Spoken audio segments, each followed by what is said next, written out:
Assalamualaikum warahmatullahi wabarakatuh. Alhamdulillahirrahmanirrahim. Assalatu wassalamu ala ahli wa sahbihi ajma'in. Amma ba'du. Segala puji bagi Allah SWT telah memberikan rahmat dan nikmatnya, ilmu dan kesempatan terus belajar dan berbagi. Lalu tak lupa pula sholawat dan salam semoga senantiasa tercurah kepada Nabi Muhammad SAW, teladan utama dalam menyampaikan ilmu dengan hikmah dan kesabaran. Perkenalkan, saya Halim Maulana, dosen tetap program studi sistem informasi Fakultas Ilmu Komputer dan Teknologi Informasi Universitas Muhammadiyah Sumatera Utara.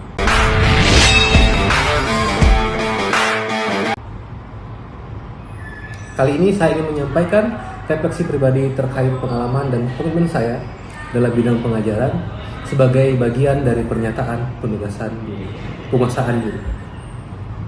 Bagi saya, pengajaran itu bukan sekedar rutinitas menyampaikan materi, tetapi merupakan tanggung jawab akademik yang syarat dengan nilai, semangat untuk mencerdaskan dan mendorong mahasiswa kita untuk tumbuh sebagai insan yang berpikir kritis, mandiri, dan profesional. Mata kuliah struktur data sendiri itu adalah salah satu mata kuliah inti yang saya ampu bagi mahasiswa baru. Ya, mata kuliah ini dirancang untuk membekali mahasiswa dengan pemahaman yang mendalam tentang bagaimana merancang, memproseskan data, manajemen data, serta kemampuan teknis dalam menyusun algoritma yang efisien dan terstruktur. Makanya disebut dengan struktur data.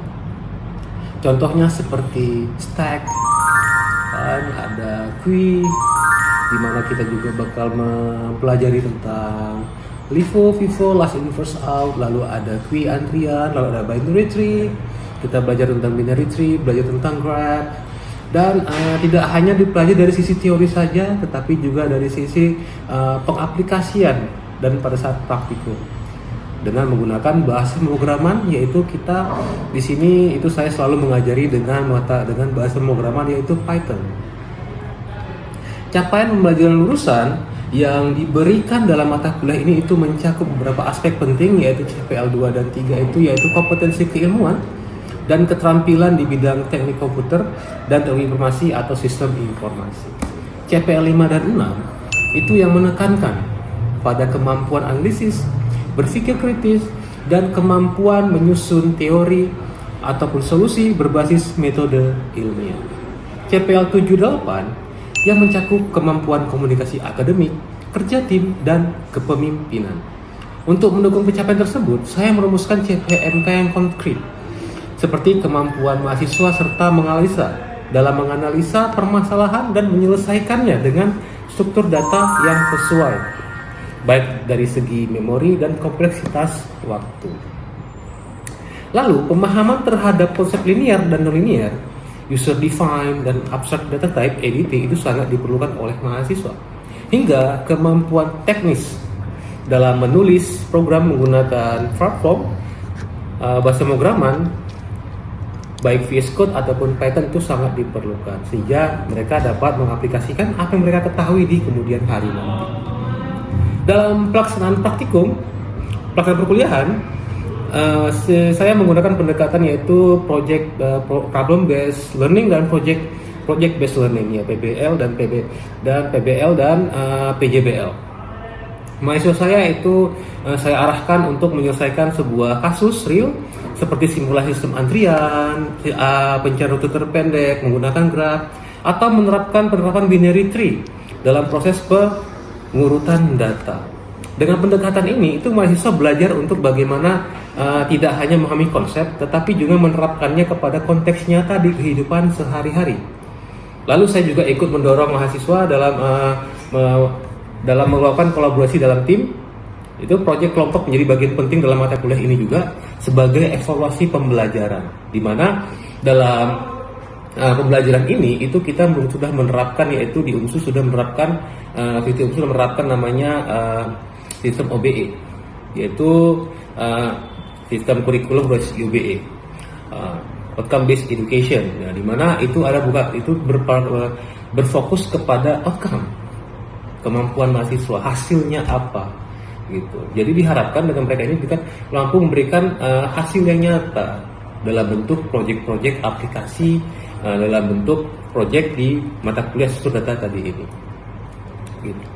Lalu di dalam proyek-proyek tersebut itu mahasiswa tidak hanya diuji kemampuan yang menulis kode, tapi juga menyampaikan ide, membagi tugas, gitu, kerja sama tim, gitu, menyelesaikan masalah secara kolektif melalui praktik tersebut. Itu saya bisa melihat tumbuhnya anak-anak mahasiswa itu tumbuhnya rasa percaya diri mereka, kemampuan komunikasi serta juga kepemimpinan mahasiswa dalam mengerjakan kerja kelompok tersebut, project based learning tersebut. Lalu dari sisi media alat bantu, saya memakai teknologi pembelajaran digital seperti LMS, di mana di situ bisa melakukan forum diskusi kapanpun dan dimanapun, tidak harus di ruang pembelajaran kelas. Lalu saya ada video penjelasan, kuis interaktif, serta sisi tanya jawab yang bersifat reflektif untuk menilai apakah mahasiswa tersebut sudah mengerti ataupun ada yang tidak dikuasai oleh mahasiswa. Untuk membantu pemahaman visual, itu saya menggunakan animasi struktur data dalam simulasi eksekusi program. Ada banyak tools yang bisa digunakan untuk membantu mahasiswa mempelajari bagaimana proses-proses dalam struktur data itu bekerja. Seperti contohnya binary tree, bagaimana traversal itu dilakukan, pre-order gimana, in-order gimana, yang mana didahulukan duluan, gitu. Maka kalau tidak ada visual tadi, itu mungkin mahasiswa kita itu agak terlalu sulit membayangkan, memikirkan bagaimana proses algoritma itu seperti itu bekerja. Lalu saya juga memberikan ruang refleksi kepada mahasiswa dengan sesi feedback terbuka di akhir pertemuan. Mahasiswa dapat menyampaikan kesulitan apa yang mereka alami, keluh kesah mereka, gitu kan, yang mereka hadapi, serta memberikan masukan atas metode-metode pengajaran yang digunakan. Apakah mereka ada keterkendala dengan cara saya mengajar atau kendala-kendala lain yang bersifat teknis, gitu. Saya percaya proses pembelajaran yang efektif itu lahir dari komunikasi dua arah yang sehat dan saling menghargai. Saya juga meyakini bahwa pengajaran adalah proses pembentukan karakter, bukan hanya membentuk kemampuan teknis. Saya berkomitmen untuk terus memperbarui metode, cara mengajar, evolusi mengajar, memperbarui semua pengetahuan saya, tidak stuck di situ-situ saja. Karena kita tahu teknologi itu selalu berkembang pesat. Setiap hari ada teknologi baru, jadi kita harus semangat mengupdate ilmu-ilmu tersebut. Jadi menjadi dosen berarti menjadi pembelajaran yang pembelajar sepanjang hayat. Dengan semangat itu, saya terus berusaha meningkatkan kualitas diri, baik melalui pelatihan pedagogik, penyusunan modul ajar maupun publikasi ilmiah.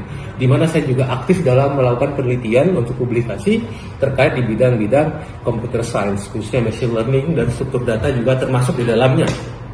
Saya berharap pengajaran yang saya lakukan itu tidak hanya memberi ilmu, tapi juga memberi inspirasi dan mendorong mahasiswa yang menjadi belajar sejati. Demikian refleksi saya terkait aspek pembelajaran. Semoga kita semua senantiasa diberi kekuatan, keikhlasan dalam menjalankan amanah ini dengan sebaik-baiknya. Sekian, wassalamualaikum warahmatullahi wabarakatuh.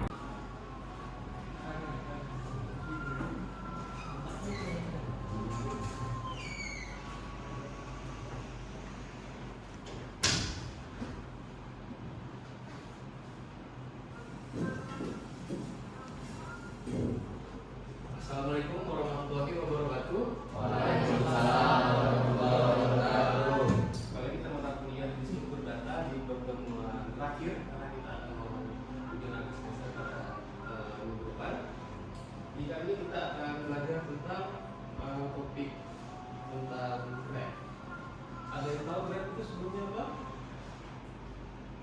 Apa itu graph? Apa? Ya ada apa? Gravitasi. Yang lain?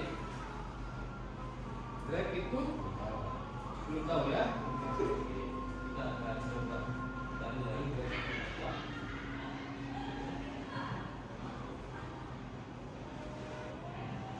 Oke, di sini kita akan mempelajari tentang apa itu definisi dari graph dan apa aja hubungannya keterkaitannya dengan bidang kita. Konsep-konsep graph itu apa? Representasi graph itu apa? Mass graph. Lalu selanjutnya di akhir ada graph application. is a Grab application of internet. Kita masuk ke definisi Grab. Grab itu adalah kumpulan set nodes. Tahu nodes itu apa? Tahu nodes? Bukan nodes, kan itu seperti ini. Nodes, ya. Ini nodes pakai D.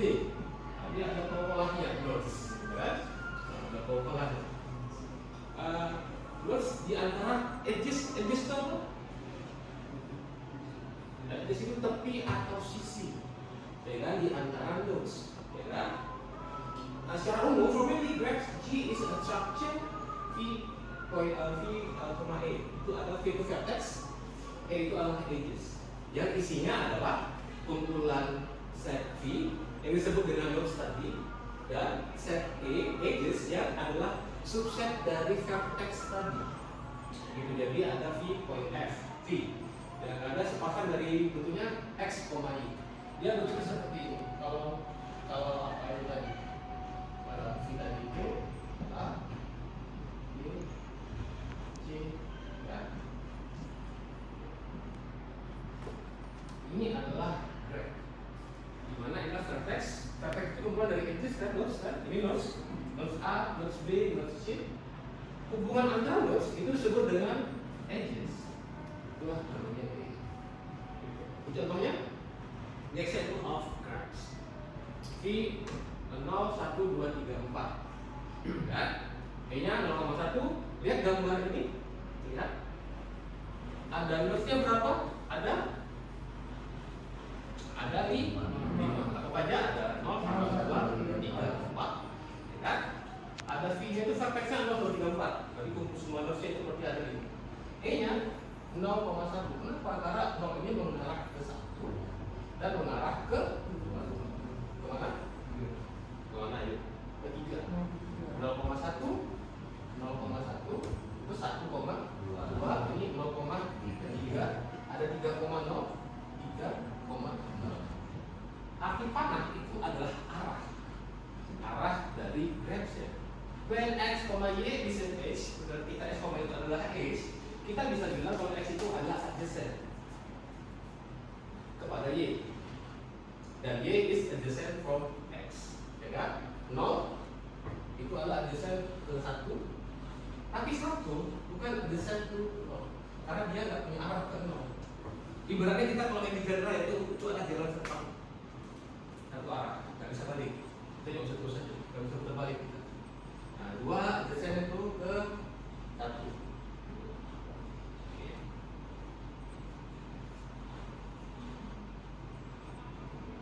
Real life example of graph. V, mungkin ada contoh vertex, ada kumpulan dari 6 nodes, ada 6 orang, ada John, ada Mary, ada Joe, ada Helen, Tom, and Paul. Umurnya ada 12, 15, 12, 15, 13 secara berurutan. Kan? E, X, Y. Ada rule X itu jika X itu lebih kecil daripada Y. Oke? Berarti X itu lebih kecil. Arahnya berarti seperti ini. Lihat, John kemananya? John ke Mary. Siapa lebih tua antara John sama Mary? John berapa? John ada? John ada? John umur berapa? 12. Mary berapa? 15. Berarti ini X, ini Y. Ya kan? John 12, Mary 15. Berarti John ke Mary kan 12. Benar rule-nya? Apakah X itu lebih kecil daripada Y? Benar? Benar. Oke. Nah, lalu coba kita lihat lagi John ke Paul. John ke Paul berapa? 13. Paul berapa? 13. Ya kan? Tetap lebih tua si Paul. X lebih kecil dari Y. Dan seterusnya kita lihat ini arahnya ini menentukan rule-nya. Arah itu menentukan rule-nya, aturannya. Nah, itu adalah graph. Ibaratnya kalau kita di real life itu ada di mana contohnya? Di sosial media, di Instagram, Grab itu bisa menentukan siapa-siapa aja yang kita kenal, gitu kan? Misal ya, saya follow kamu, ya kan? Kan nggak ada kewajiban kamu harus follow saya. Misalnya saya follow kamu follow saya, terus saya unfollow kamu, bisa gitu kan? Nah, itu adalah contoh dari itu. Makanya kalau kita itu real life, kita sering namanya di suggested account. Kenapa bisa tahu kalau kita mungkin kenal sama orang itu? Kenapa kita bisa tahu kalau kita bisa kenal orang itu? Karena mungkin kita lihat di sini ada akun A, dia ngikut. Di sini di akun A kalau dia login, dia mungkin disarankan apa? Ikutin akun C, kan? Kan C belum tahu ada kan? Belum perlu kan? Maka mungkin ada teman si C. Kenapa dia bisa begitu kenal? Karena si A ini kenal si B, si B kenal si C, gitu. Si C mungkin akan disarankan akun B, karena dia ikuti A, maka ikut itu. Jadi dia dikenalkan, gitu. Itulah ibaratnya kita di era kita itu tuh, di zaman kita tuh data itu sangat bersifat krusial. Kenapa? Karena ada namanya konsep sekarang echo chamber. Echo chamber itu adalah kita selalu diperlihatkan dengan apa yang kita pengen lihat. Kita selalu didengarkan dengan apa yang kita dengar. Kan manusia kali itu. Baik itu curhat, ada masalah. Seberapa pengen solusinya? Kan nggak pengen solusi. Kadang kan pengen apa? Pengen dengar apa yang pengen dengar. Kalau nggak sesuai dengan apa yang dengar, kan kayak orang lain. Sampai dapat tuh apa yang pengen dengar. Ya kan? Ya kan? Karena butuh solusi, butuh dimengerti aja. Gitu. Karena kan itu nggak salah. Oke, kita lanjut. Yang ada intuition behind facts. The notes represent entities such as people, cities, computers, sports, etc. Terus itu merepresentasikan entitas kayak orang, kota, computers, words. Kalau edges, X, Y tadi representasinya itu hubungan antara entitas tadi, hubungan, ya kan? Hubungan A ke B, F ke A, X loves Y, X hates Y, gitu kan? X is friend of Y, gitu kan? Nah, itu nggak perlu sebenarnya reciprocal, gitu kan? Kan nggak mungkin ada semua hubungan itu nggak harus ada timbal balik. X of Y kan nggak mungkin si itu loves balik ke X. X considers Y and Y a friend, X is child of Y, itu adalah semua ada relationship. In those example, contoh tersebut itu adalah hubungan yang merupakan dengan graf yang berbeda, beda-beda. Ada dua representasi, yaitu ada matrix, ada list. Matrix itu seperti apa? Seperti ini. Nah, ini. Kita coba lihat.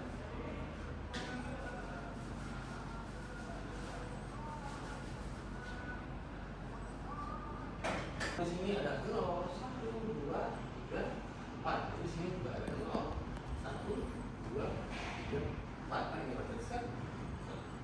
Apakah 0 ke 0 ada? Nggak ada kan? Arah 0 ke 0 kan? Nggak ada, berarti 0.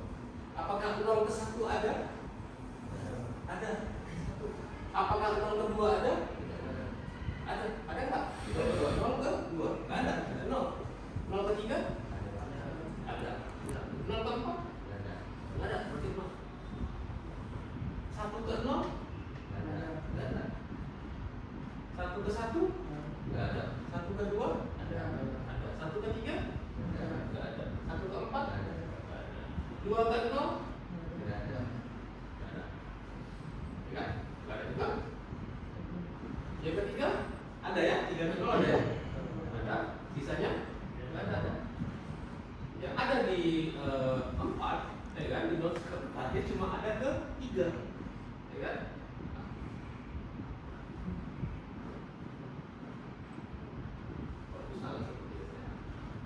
Ini adalah matrix. Jadi tandanya itu adalah kalau ada dia bernilai 1, kalau nggak ada dia bernilai 0. Oke, contoh nih slide-nya. Reliable, notes with multiple labels. Ya kan, Mary. Lihat, ada Mary berarti ada matriks ya Mary, Helen, Joe, ya kan? Tom, ya kan? Mary, Helen, John, Joe, Paul, Tom, ya kan? Nah di sini, kita lihat di sini nomor satu. Kenapa? Karena pada saat Mary dia nggak ada pengarah ke siapapun. Dia nggak ada pengarah siapapun. Berarti dia nggak berarah ke mana-mana. Sama seperti ke Helen juga nggak ada. Pada saat di John ada ke Helen, ada ke Paul. Ya kan? Lalu mana lagi ke Tom. Nah, lalu ke Mary. Oh, kan? Berarti ada 4 dia.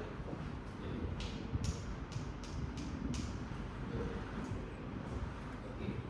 Sampai sini ada pertanyaan? Ya. Oke. Lalu ada pertanyaan kalau ada simetris itu seperti apa? Gitu. Simple. Pro-nya itu dia bisa diimplementasikan. Gampang, mudah, itu gampang untuk diperbaiki, efisien. Kalau misalnya ada kesalahan, kontranya itu mau berapapun, mau sedikit eksis dalam graf itu matriks itu memerlukan kompleksitas waktunya omega n kuadrat di dalam memori. Berarti membantu memori cukup berat. Gitu. Yang kedua itu ada series representation. Graph itu direpresentasikan sebagai satu dimensional array kumpulan data ya, L dalam bentuk linked list yang saling terhubung. Linked list yang saling terhubung, di mana list yang indeks tertentu itu merupakan linked list yang mempunyai semua nodes adjacent from node index ya. Nodes yang ada dalam list L itu adalah tidak di dalam urutan yang tidak tentu, in order of particularly. Contohnya seperti ini. Ya, ini list L 0 itu Mary ya. 0. Dia kemana? Nggak ada kemana-mana kan? Nggak ada. L 1 dia ada kemana-mana juga nggak ada. L yang John itu dia kemana aja? Ke 1, ke 0, ke 1, ke 4 dan ke 5. Ke 0, 1, 4 dan ke 5. Lalu ada yang ke-4 itu adalah Tom. Tom kemana aja? Ke Helen dan ke Mary ya, 0,1 ya, Mary dan Helen. Dan seterusnya 0,1 ke 5, itu 5 ke kemana dia? Ke Mary dan Helen juga. Gitu. Oke, pro dan kontra. Di sini pro-nya apa? Saves on space, lebih hemat memori. Kalau kontranya, dia mungkin bisa melakukan suatu ON time untuk menentukan apakah pasangan nodes itu ala sebuah edges, ya kan?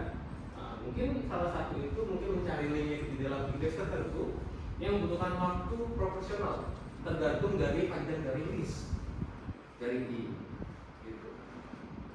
Kira-kira ini adalah materi yang akan disampaikan juga karena masuk dalam soal ujian. Kira-kira ada pertanyaan sampai sini? Dari kalian gitu? Ada ya? Itu pintar rupanya anak itu. Lupa dari anak sini cukup pintar sekali mendengar langsung memahami isi materinya gitu. Ada sangat jenius. Oke, ini pertemuan pada hari ini. Selamat ujian nanti minggu depan. Persiapan dengan baik, pelajaran baik. Nanti ada ini sebagai bahan juga untuk ujian. Terima kasih.